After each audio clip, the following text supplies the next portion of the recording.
Israel पर Iran का अभी हमला हुआ है। एक बार फिर बड़ी खबर, तेल अवीव में क्लस्टर मिसाइलों से ये हमला हो रहा है। मिसाइल हमले में 2 लोगों की मौत हुई है, 2 घायल हुए हैं। तो इजराइल में क्लस्टर मिसाइलों से हमला हुआ है। ईरान ने ये हमला बोला है, इसमें 2 लोगों की मौत हो गई है। तो कुल मिलाकर ना इजराइल अमेरिका पीछे हटने को तैयार है और ना ही ईरान, और इसके चलते हुए हालात दिन ब दिन बिगड़ रहे हैं।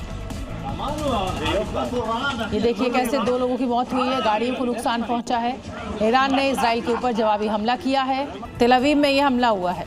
मिडिल ईस्ट में 10वें दिन जारी जंग के बीच अली खामनेई के बेटे मुस्तफा खामनेई को ईरान का सुप्रीम लीडर चुन लिया गया है। ये फैसला ऐसे समय में सामने आया जब अली खामनेई की 28 फरवरी को इजरायली हमले में मौत हुई थी। क्षेत्र में जारी जंग ने अब एक नया मोड़ ले लिया है। ट्रंप पहले ही कह चुके हैं कि उनके बिना सुप्रीम लीडर न चुना जाए। मिडिल ईस्ट में 10वें दिन भी भीषण जंग जारी है। एक तरफ जहां इजराइल अमेरिका ईरान के तेल डिपो को तबाह कर रहे हैं, तो वहीं सैन्य ठिकानों को भी लगातार निशाना बनाया जा रहा है। ईरान भी इजराइल और अमेरिका के हमलों का करारा जवाब दे रहा है। विध्वंसक जंग के बीच मुस्तफा खामनेई को अली खामनेई का उत्तराधिकारी और ईरान का नया सुप्रीम लीडर चुन लिया गया है।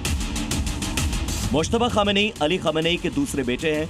ईरान इराक के बीच जंग में शामिल रहे हैं। साथ ही मुस्तफा खामनेई हमेशा लो प्रोफाइल में रहे हैं। 2019 में अमेरिका ने मुस्तफा पर प्रतिबंध लगाया था। यह फैसला ऐसे समय पर लिया गया जब उनके पिता के 28 फरवरी को इजरायली हमले में मौत के बाद क्षेत्र में भीषण जंग जारी है और इस जंग में अब ये एक नया मोड़ है।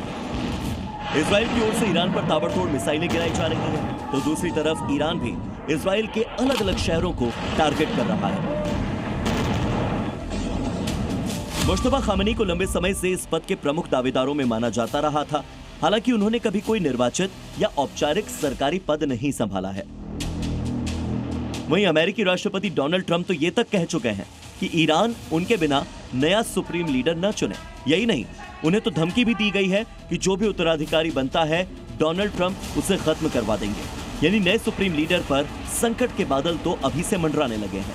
वहीं दूसरी तरफ ईरान ने भी अमेरिका और इजराइल को चेतावनी दी है कि अगर ईरान के नए सुप्रीम लीडर के साथ ऐसा कुछ करने की सोची भी जैसा अली खामनेई के साथ किया था, तो इजराइल और अमेरिका को बड़ी कीमत चुकानी पड़ेगी।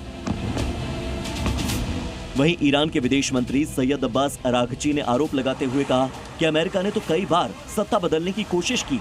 ईरान के supreme leader Ayatollah Ali Khamenei की 28 फरवरी को अमेरिका इजराइल के हमले में मौत हो गई थी। इजराइल और अमेरिका ने अली खामनेई पर ताबड़तोड़ बमबारी की और उनके कंपाउंड को नस्तानाबूद कर दिया था। जिस वक्त हमला किया गया था, उस वक्त अली खामनेई बंकर में अधिकारियों और लीडर्स के साथ मीटिंग कर रहे थे।